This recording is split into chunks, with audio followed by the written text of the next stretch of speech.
Hi అండి, welcome to our channel. ఈరోజు ఎంతో టేస్టీగా ఉండే మిరియాల రసం ఎలా తయారు చేయాలో చూద్దాం. ఈ రెసిపీకి కావలసిన పదార్థాలు ఏంటో, తయారు చేసే విధానం ఏంటో చూసేద్దాం.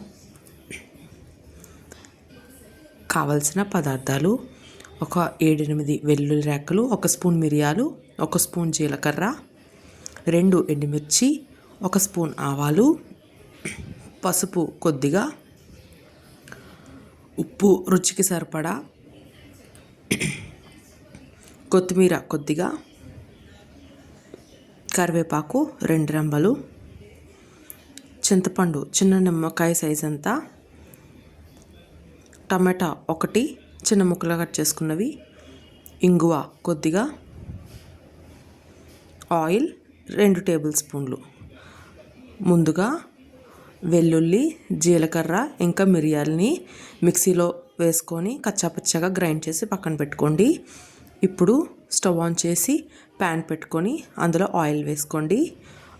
ఆయిల్ హీట్ అయిన తర్వాత ఆవాలు ఇంకా ఎండుమిర్చి వేసుకోండి. అవి కొంచెం ఫ్రై అయిన తర్వాత అందులోనే పసుపు, అలాగే చిన్నగా కట్ చేసుకున్న టమాటా ముక్కలను వేసుకొని బాగా కలుపుకోండి.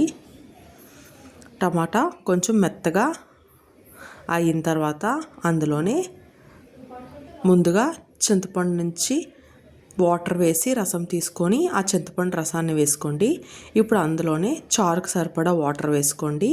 అలాగే రుచికి సరిపడా ఉప్పు, ముందుగా కచ్చాపచ్చాగా గ్రైండ్ చేసుకున్న వెల్లుల్లి, జీలకర్ర, అలాగే కరివేపాకు, కొత్తిమీర కూడా వేసుకోండి.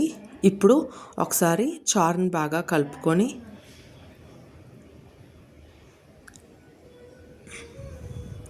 అందులోనే ఇంగువను కూడా వేసుకోండి. ఇప్పుడు ఒకసారి బాగా కలుపుకొని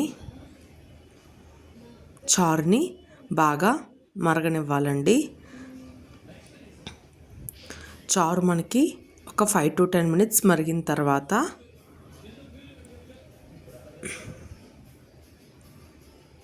స్టవ్ ఆఫ్ చేసేయండి.